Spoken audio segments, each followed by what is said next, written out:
Mesdames et messieurs, c'est un immense plaisir pour nous de nous retrouver à nouveau en votre compagnie dans votre émission Tour d'Horizon.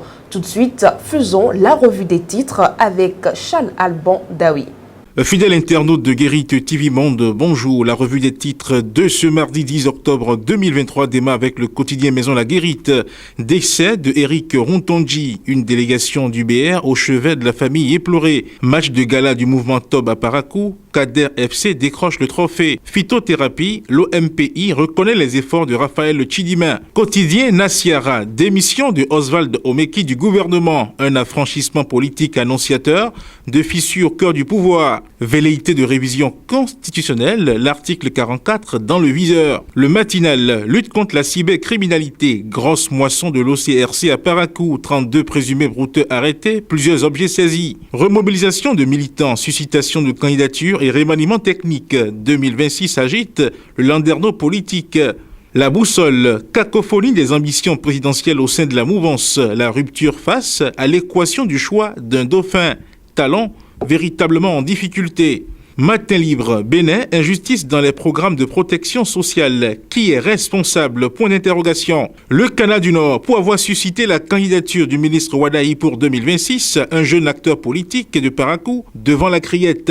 Ratissage de l'OCRC dans le Septentrion, plus d'une trentaine de brouteurs déjà arrêtés à Parakou. Le Béninois libéré, à l'origine de la décision de Omeki de démissionner, voici ce qui s'est passé en Conseil des ministres. Qu'est-ce qui peut bien justifier cette escalade de tension pour si peu et d'ailleurs profitable au président Talon lui-même? La nouvelle génération, rentrée académique 2023-2024, cacophonie et fausse publicité dans les établissements d'enseignement supérieur. Étudiants et parents d'étudiants doivent éviter les pièges des vendeurs d'illusions. Présidentielle de 2026, la suscitation de la candidature de Romiel Wadaï traîne son auteur devant la criette.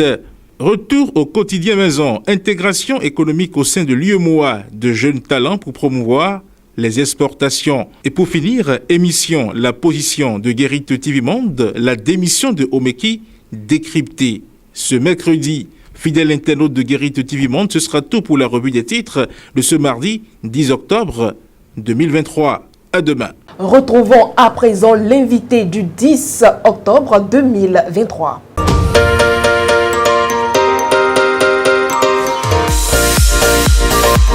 Attention, c'est une feuille très importante. Très importante pour la vie d'un homme debout. Je parle de l'homme grand âge. C'est une feuille très importante. Ça a plusieurs vertus. Je vais profiter pour vous dire quelque chose sur cette feuille. Si vous prenez cette feuille, si vous prenez la feuille que j'ai dans la main ici, là, vous savez bien cette feuille, regardez là. Vous comptez les feuilles que ça a sur la branche. Vous prenez une branche comme ça. Regardez la branche, vous comptez 1, 2, 3, 4, 5, 6, 7. Une femme prend ça là, 7. Une autre encore, 7. Une autre encore, là, je prends une branche qui a 7 feuilles, 7 fois. Il peut triturer, elle filtre cela. Il filtre ça. Il va chercher ce que nous appelons clou de girofle à Tikiangbadota. Il prend clou de girofle, il peut bien écraser ça aussi en poudre très fine. La quantité voulue, il met ça dans la feuille qu'il a filtrée et l'eau qu'il a filtrée là. Ce que nous appelons sucre, 7 sucres. Il n'a qu'à essayer d'écraser ça aussi en poudre très fine et verser aussi dans l'eau. Il peut se laver avec, le chemin souffle. C'est au niveau de la protection et c'est au niveau du déblocage aussi. Pour toi qui crie tous les jours, vraiment je suis allé au marché, je n'ai rien vu. Je suis allé au marché, je ne vois rien. Je ne comprends plus la journée d'aujourd'hui. Je n'ai pas la chance d'homme, vous me suivez un peu. Je n'ai pas la chance de ci et de ça. Ça a plusieurs remèdes, ça a plusieurs vertus, ça a plusieurs... On ne peut même pas le dire. Je ne peux même pas tout dire sur l'antenne ce que cette feuille fait. Je peux vous dire de façon ramassée. Je prends par là pour vous dire encore une petite recette. Si vous prenez cette même feuille, pareil pour l'homme aussi, l'homme va prendre 9, la femme prend 7.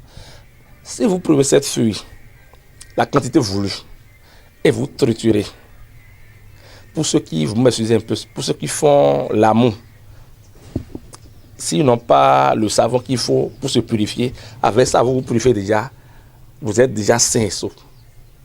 Je vous donne encore un exemple terre à terre. Si vous prenez cette même feuille et vous triturez avec l'eau de la mer, ce que nous appelons roussin. Et vous cherchez un peu de trucs là, et à Tingabao, toujours dedans. Pour ceux qui vont dans les marchés, ils peuvent prendre ça pour assurer là où ils veulent installer leurs étalages. Et voyez la journée. Je le confirme en toute sincérité. Mesdames et messieurs, tout juste après cette virgule, on retrouve Charles Albandaoui dans le forum de discussion.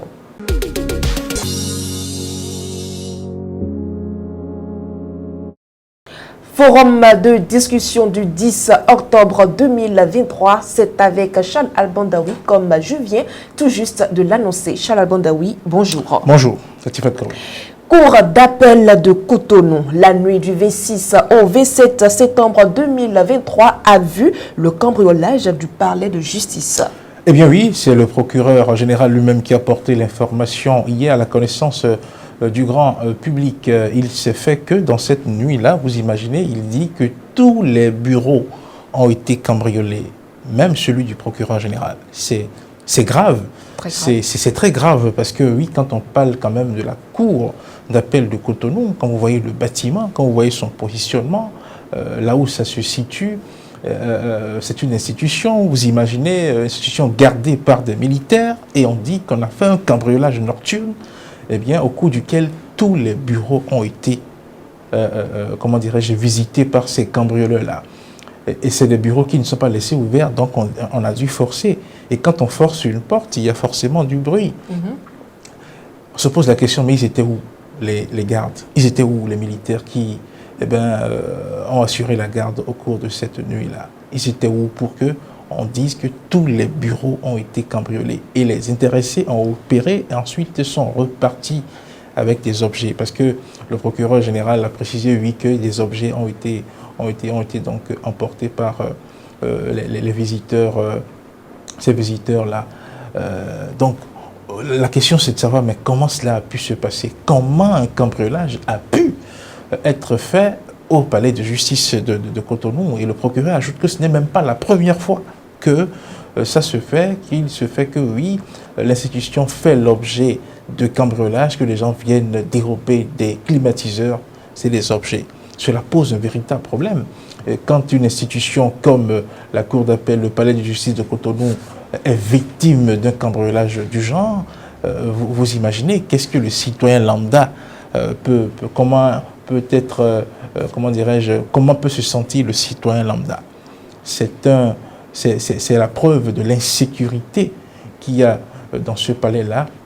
Et si, malgré la présence de militaires dans cette institution, des militaires qui assurent la garde, il y a une telle insécurité, il y a lieu d'interroger les personnes qui sont à charge de garder cette cour d'appel-là sur comment est-ce qu'ils assurent la garde de cette institution. C'est assez grave. Et l'autre chose aussi, c'est de voir combien est-ce que les personnes, ces voleurs-là, ils n'ont pas de limite. Vous imaginez, la cour d'appel fait partie du système judiciaire. Il est vrai que, bon, avant qu'on ne vous amène là-bas, c'est que vous avez été déjà jugé dans un autre tribunal. Mais quand quelqu'un qui est cambrioleur a le courage d'aller dans des institutions, dans des bâtiments qui appartiennent à la justice pour aller voler, vous voyez combien est-ce que les voleurs, ils ont non seulement du culot, mais ils n'ont pas de limite. Ces gens qui vont cambrioler dans les institutions comme ça ne sont pas différents de ceux qui vont voler à l'église, par exemple. Donc c'est pour dire qu'ils font preuve de courage, de culot, de toupet. Et ils montrent qu'ils n'ont vraiment pas de limite quand il s'agit de commettre des forfaits, notamment de cambriolage. Mais quelque part, ce n'est pas leur faute, puisque si l'institution doit être gardée par des militaires, si la sécurité de l'institution doit être assurée et que ça n'a pas été le cas, ça veut dire qu'il y a une faille dans ce système-là, une faille qu'il faut corriger, parce que le procureur dit que ce n'est pas la première fois que c'est arrivé. Il y a déjà eu des cas de cambriolage comme ça, donc il faut interpeller de façon sérieuse ceux qui assurent la sécurité de ce bâtiment-là pour que, oui, on n'apprenne plus ce genre de faits qui révèlent que, oui, l'insécurité va jusqu'à ce niveau. Alors, Charles Albandaoui, quels peuvent être les mobiles de ce cambriolage? Bon, vous savez, c'est pas moi qui ai volé, ce n'est pas moi qui suis allé là-bas, donc je ne connais pas ceux qui sont partis là-bas, mais c'est pour connaître justement les mobiles qu'une enquête a été ouverte et on nous a dit que l'enquête a été confiée à la police scientifique. Et quand on parle de police scientifique, vous voyez là que c'est une enquête qui va aller un peu loin, puisqu'il y a eu des portes forcées, il y a eu sans doute des empreintes qui ont été laissées, tout ça. Il y aura des relevés d'empreintes, etc. On espère bien que l'enquête va aboutir et que ceux qui ont fait ça, ils vont être dévoilés, ils vont être jugés comme il se doit. Mais comme je le dis, les mobiles de ce cambriolage peuvent être variés. Vous savez, le procureur dit qu'il y a eu des objets qui ont été emportés. Bon, on ne sait pas les objets de quelle valeur ont été emportés. Quand on parle de la cour d'appel, c'est quand même un élément, un bâtiment qui appartient quand même à la justice. Et il y a des dossiers qui sont traités à la cour de justice, vous savez, à la cour d'appel, j'allais dire. Donc, du coup, on peut justifier cela par des volontés peut-être de voler des documents précieux. Et des documents qui sont précieux et qui sont importants dans le travail qui est fait dans ces institutions-là. Il peut passer dans la tête de quelqu'un qui a un dossier qu'il sait là et qui ne veut pas que ça aboutisse. Et il peut commanditer un cambriolage pour qu'on aille voler quelque chose de très précieux qui est gardé dans l'un des bureaux. C'est des mobiles. Parce que je ne suis pas, comment dirais-je, un policier, mais pour ce qu'on voit faire ça et là, je pense que ce sont des pistes qui peuvent être explorées par les personnes à qui cette enquête a été confiée. Au-delà du fait que des relevés d'empreintes peuvent être réalisés, il faut penser dans tous ces sens-là. Il ne faut pas seulement se focaliser sur les objets qui ont été volés. Il faut se dire, est-ce qu'il y a des documents précieux qui ont disparu? Et il est vrai que le procureur général n'en a pas parlé, mais si c'était le cas, c'est sûr qu'il ne voudrait pas dévoiler cela tout de suite pour des raisons qui sont forcément propres au corps auquel il appartient. Donc voilà, pour ce qui concerne les mobiles, on peut voir dans tous ces sens-là pour mener une enquête digne du nom et surtout une enquête qui aboutisse. Merci à vous, Charles Albandaoui. C'est moi qui vous remercie. Mesdames et messieurs, nous sommes à la fin du forum de discussion du 10 octobre 2023. On se retrouve tout juste après cette virgule dans la page des sports.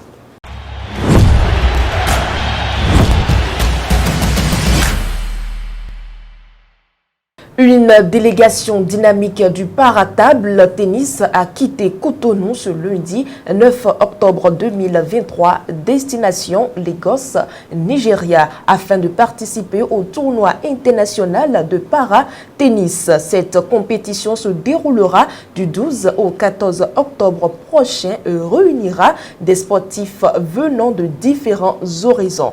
Mesdames et messieurs, le reste des informations sportives sont à suivre avec Evelyne Doussou. Lors de ce match aller des éliminatoires de la Coupe du monde féminine 20 ce samedi 7 octobre 2023, l'équipe 20 féminine du Bénin a été battue 2-0 par le Sénégal. Malgré leurs efforts, les Amazones 20 du Bénin n'ont pas réussi à inscrire donc 2 buts contre une équipe sénégalaise assez solide. Néanmoins, l'équipe 20 féminine du Bénin a montré une performance encourageante sur le terrain. Les joueuses ont fait preuve de détermination et d'engagement tout au long du match. Mais avec ce résultat de ce match aller, les Amazones 20 du Bénin ont maintenant le regard tourné vers le match retour qui se tiendra le 15 octobre 2023 à Cotonou. Elles auront l'opportunité de se rattraper et de renverser la situation à domicile. Sur le plan africain, Patrice Neveu et la sélection du Gabon s'est terminée. La Fédération gabonaise de football a pris la décision de limoger l'entraîneur Patrice Neveu de son poste de sélectionneur national. Cette décision ouvre un nouveau chapitre pour l'équipe nationale du Gabon, les Panthères. Il faut souligner que cette décision de limogeage du sélectionneur intervient après une série de résultats décevants de l'équipe nationale du Gabon et une prestation en deçà de ses attentes lors des récentes compétitions, notamment l'échec à la qualification pour la Coupe d'Afrique des Nations CAN Côte d'Ivoire 2023. Et suite au limogeage de Patrice Neveu, un staff technique provisoire a été mis en place pour prendre en charge les responsabilités de l'équipe nationale du Gabon. Thierry Mouyouma a été nommé sélectionneur provisoire et dirigera l'équipe lors des prochains matchs internationaux. Mesdames et messieurs, appréciez où vous êtes maintenant dans votre vie, même si ce n'est pas là où vous voulez être, car chaque saison a sa raison d'exister. Merci d'avoir été des nôtres et on se donne rendez-vous demain pour un autre numéro de votre émission Tour d'Horizon.